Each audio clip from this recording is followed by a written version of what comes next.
meminta waktu dengan Bapak karena saya sebagai calon guru penggerak angkatan 11 Kota Palangkaraya.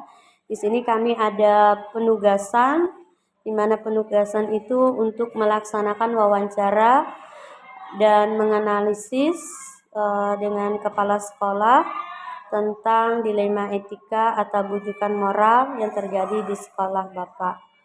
Baik Bapak, sebagai penugasan ini saya secara pribadi meminta waktu Bapak mungkin Pak ya, mungkin 10 atau 15 menit untuk melakukan wawancara ini. Mungkin yang pertama bisa Bapak sampaikan, Bapak sudah berapa lama di sini, terutama di SMP Atap 1 Palangkaraya ini. Mungkin ada nanti juga pengalaman Bapak dalam kasus ini ya Pak. Iya, terima kasih. Kalau saya sendiri di SMP Negeri 1 Atap 1 ini hampir 2 tahunan berada di sini. Baik Bapak, untuk menyingkatkan waktu kita Pak, ada beberapa pertanyaan yang nanti yang saya ajukan untuk Bapak dalam kegiatan wawancara ini. Nah yang pertama mungkin kita langsung aja Pak ya ke pertanyaan pertama. Pertanyaan pertama saya adalah bagaimana Bapak dapat mengidentifikasi kasus-kasus yang merupakan dilema etika atau bujukan moral? Iya, terima kasih. Kalau untuk mengidentifikasi sebenarnya mungkin ini pertanyaannya lebih ke teoritis ya. Seperti apa kita mengidentifikasi mana yang bujukan moral, mana yang dilema etika. Tapi intinya kita tentunya menggunakan paradigma berpikir ya. Apakah ini bermanfaat untuk orang banyak, kemudian mengembalikan ke peraturan yang ada, kemudian bagaimana kepedulian kita terhadap apa yang dialami, baik yang terjadi pada seorang mungkin yang mengalaminya maupun terhadap lingkungan sekolah. Biasanya itu kalau pengambilan keputusan itu yang pertama biasanya mengenali nilai-nilai yang saling bertentangan. Di situ apa, siapa yang terlibat, nilai-nilainya seperti apa. Kemudian menentukan siapa yang terlibat dalam situasi tersebut. Apakah ini melibatkan hanya 2 orang ataukah ada yang lain yang terlibat. Kemudian mengumpulkan fakta-faktanya. Siapa faktanya? Kondisinya seperti apa? Apakah bisa dari satu sisi, kalau kita mendengarkan bisa juga dari sisi orang lain, sisi yang berbeda gitu ya. Kemudian kita menguji lagi apakah ini benar keputusan. Kalau kita sudah menetapkan keputusan, apakah keputusan itu kira-kira benar enggak ya keputusan yang saya ambil. Ini kan ada pertimbangan. Mungkin dalam diri dulu, tanya dalam diri, kira-kira benar enggak, apa dampaknya setelah keputusan tersebut diambil. Kemudian ya mungkin kembali lagi berpikir kembali, kira-kira kalau saya ambil keputusan ini seperti apa ya, apakah tepat atau enggak ya. Sebenarnya keputusannya kan benar salah, betul atau enggak, ini yang saya lakukan. Habis itu menentukan, kalau sudah ketemu dari beberapa alternatif solusi, misalkan kita punya ini solusinya misalkan 1, 2, 3, 4, 5, ada 5 solusi, kira-kira yang terbaik yang mana dari solusi tersebut. Nah itulah yang terakhir caranya, oh ini yang terbaik, itu yang terakhir yang kita putuskan sebagai putusan. Baik Bapak, pada intinya kita mengidentifikasi kasus-kasus itu dulu ya Pak ya, kemudian melibatkan siapa-siapa yang terlibat di sana, kemudian melakukan pengujian kebenaran ya Pak ya. Iya. Kemudian mengambil keputusan sesuai dengan peraturan yang berlaku atau sesuai disepakati bersama. Dari kasus-kasus tadi ada beberapa Pak ya pendapat sehingga nanti mengambilkan suatu keputusan bersama. Kemudian pertanyaan yang kedua Pak ya, selama ini bagaimana Bapak menjalankan pengambilan keputusan di sekolah Bapak? Terutama untuk kasus-kasus di mana ada dua kepentingan yang sama, benar atau sama-sama mengandung nilai-nilai kebajikan. Biasanya kalau pengambilan keputusan atau sama-sama ini sama-sama benar, semuanya kan kita melihat pentingannya, hasilnya itu. Kalau misalkan kita ambil ini misal suatu keputusan, dampaknya seperti apa kan kita lihat dulu dampaknya. Kira-kira seperti apa, apakah hasilnya ini akan berdampak bagus untuk semua atau seperti apa. Kemudian juga kita kembalikan ke peraturan tadi, apakah ini sudah saya mengambil keputusan, apakah keputusan ini sudah tepat sesuai peraturan yang ada atau tidak. Itu biasanya yang dilakukan. Baik Bapak, selanjutnya pertanyaan yang ketiga, langkah-langkah atau prosedur seperti apa yang biasa Bapak lakukan selama ini? Untuk mengambil keputusan tadi. Iya Pak. Kalau untuk mengambil keputusan sebenarnya langkah-langkahnya tadi sudah Iya. disampaikan Oh, itu ya. tadi. Nah, cuma setelah kita identifikasi tadi kan mengidentifikasi, baru mengidentifikasi. Setelah kita identifikasi, kemudian kita temukan alternatif solusi-solusinya. Misalkan ada berapa solusi kan yang ada itu, biasanya kita tanyakan, kalau setelah kita kembalikan ke diri ya, kembalikan lagi ke bersama, kepentingan bersama, sama-sama mungkin biasanya dalam forum rapat atau apa. Kalau keputusannya melibatkan tidak hanya saya, ibaratnya melibatkan institusi, ya kita bersama-sama dalam forum rapat kita komunikasikan, kemudian kita ambil dari alternatif solusi tadi mana yang terbaik, itulah yang disepakati. Mungkin itu adalah hal yang mungkin juga termasuk Pak ya, yang dianggap oleh Bapak kalau saya ambil tadi adalah mengambil hal tersebut yang efektif ya Pak untuk pengambilan keputusan dan kasus di mana dilema etika tersebut. Nah, selanjutnya pertanyaan saya Pak, hal-hal yang menurut Bapak efektif bahwa keputusan itu yang diambil adalah merupakan secara konferensi internal dengan guru yang lain. Mungkin pertanyaan yang ini adalah merupakan tantangan dalam pengambilan keputusan ya Pak ya dalam kasus dilema etika. Menurut Bapak bagaimana hal yang menjadikan satu tantangan, apa yang menjadi tantangan Bapak dalam pengambilan keputusan tersebut? Tantangan yang biasa kita alami lah bersama. Kadang keputusan itu kan sudah kita ambil ya, kita ambil, kemudian terkadang pasti ada resistensi dari keputusan itu, pasti ada. Misalkan ada yang berbeda, walaupun itu sudah kita ambil bersama misalnya, tapi tetap aja pasti ada residu atau ada ternyata tidak sesuai, atau ini kayaknya kurang tepat, kadang sudah padahal sudah yang dari tepat gitu, ibaratnya punya 7 solusi tapi sudah dipilih yang paling tepat, ternyata ada juga yang masih mungkin tidak menerima atau tidak sesuai dengan kemauan pribadinya. Itu pasti ada, atau tantangan lah, menjadi tantangan di dalam pengambilan keputusan. Itu aja. Itu menjadikan satu tantangan Bapak ya Pak. Nah, selanjutnya pertanyaan saya Pak, apakah untuk memiliki sebuah tata kala atau jadwal tertentu mungkin Bapak untuk menyelesaikan permasalahan tersebut, atau juga bentuk apa saja yang Bapak lakukan untuk menyelesaikan permasalahan tersebut? Iya, kalau untuk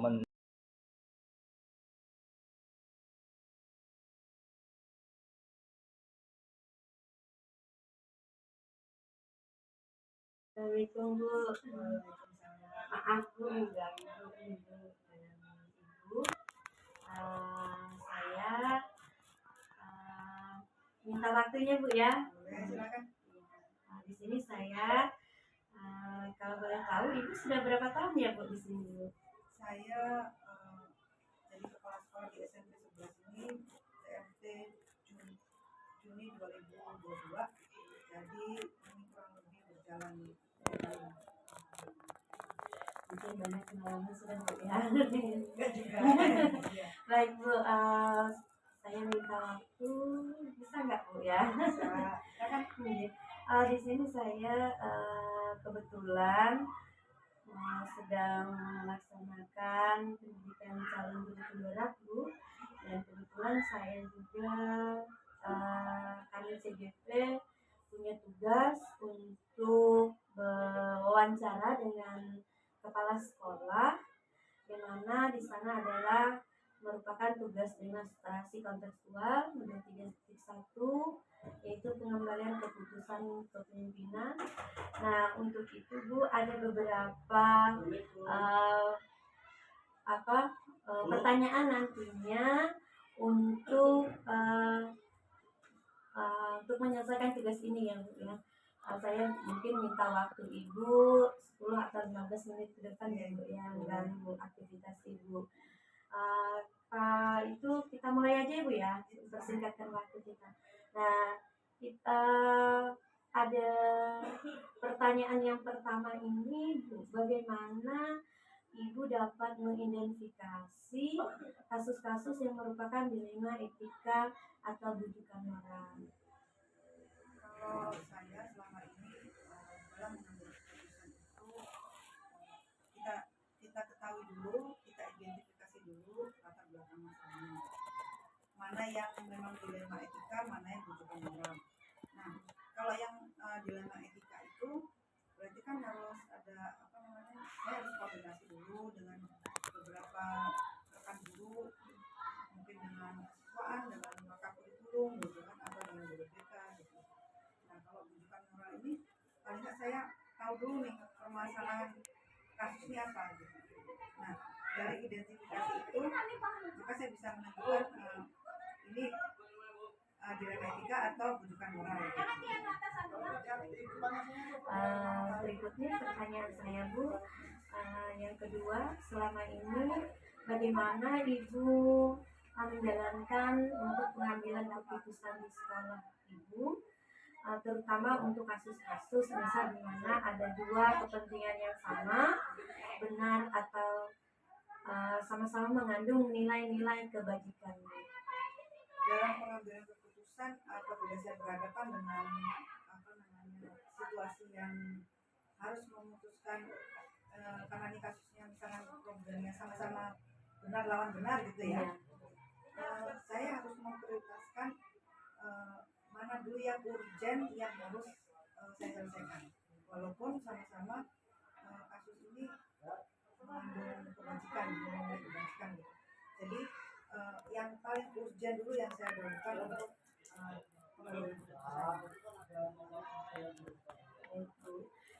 selanjutnya Bu, pertanyaan yang ketiga Bu ya, langkah-langkah atau prosedur seperti apa ya Bu bagi Ibu untuk melakukan sebuah langkah-langkah yang saya lakukan pertama, saya harus mengetahui dulu latar belakang permasalahan tersebut.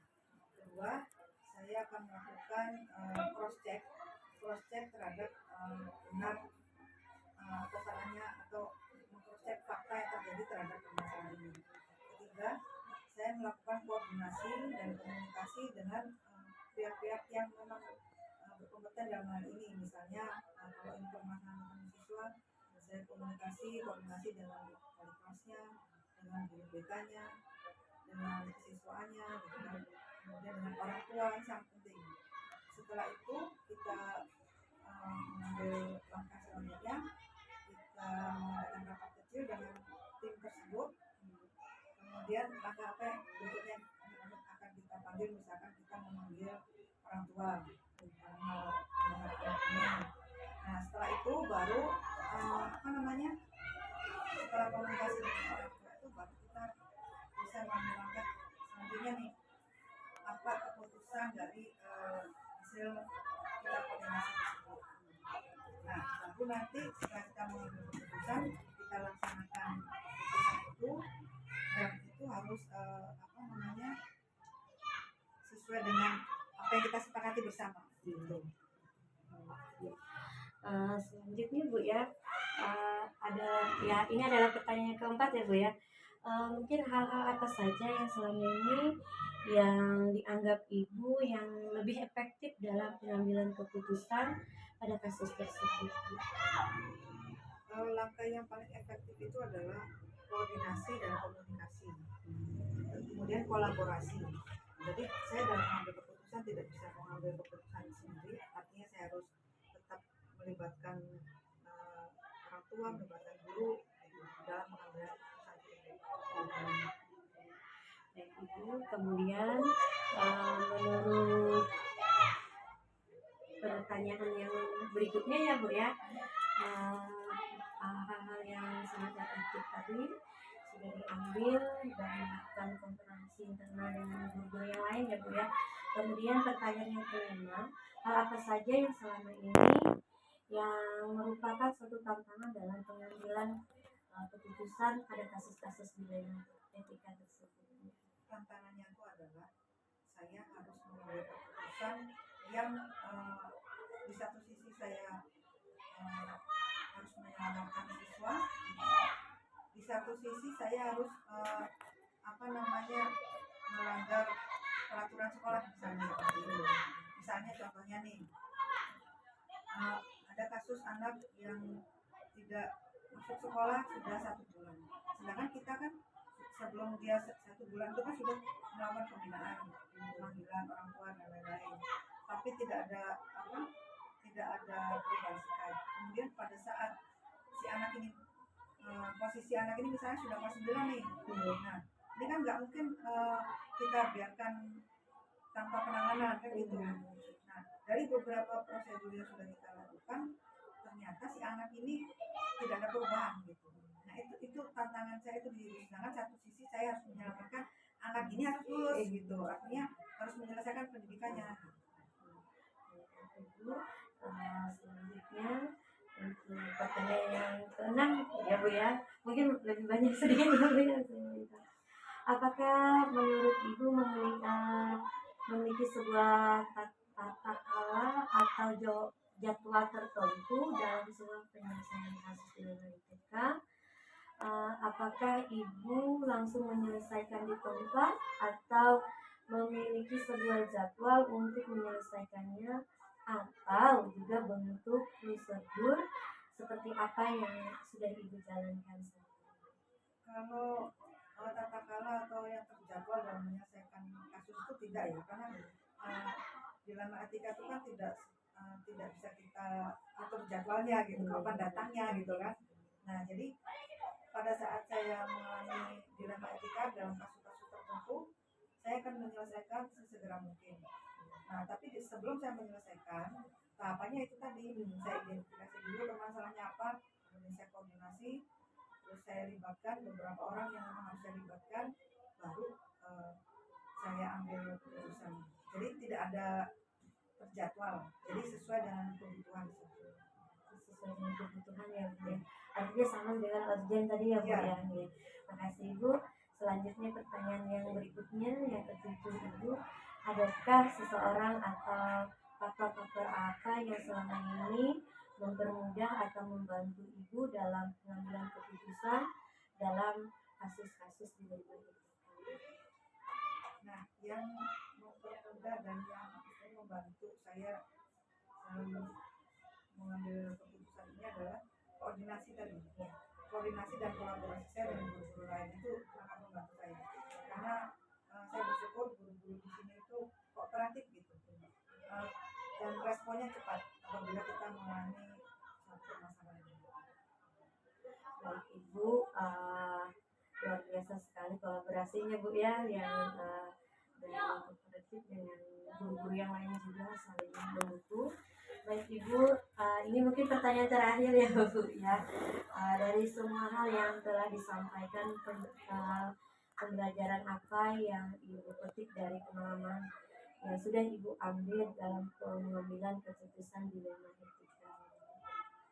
Pelajaran yang bisa saya ambil selama kurun waktu perjalanan saya menjabat sebagai kepala sekolah ini adalah pertama dalam mengambil keputusan itu harus kita pikirkan dulu, kita telaah dulu latar belakang masalahnya, kemudian kita lakukan cross check terhadap permasalahan tersebut, benar dan salahnya, kemudian kita koordinasi dan kolaborasi dengan guru-guru, kemudian dengan orang tua siswa, dan yang tidak kalah penting adalah melibatkan siswa itu sendiri dalam mengambil keputusan itu, apakah siswa ini mau dibantu atau tidak.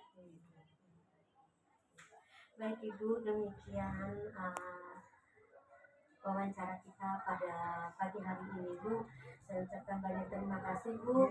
Banyak pengalaman, banyak ilmu yang sudah saya dapatkan, dan mohon maaf sudah mengganggu aktivitas Ibu pada pagi hari ini.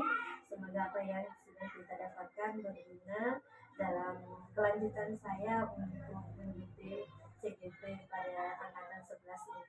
Terima kasih banyak Ibu. Assalamualaikum warahmatullahi wabarakatuh. Semangat.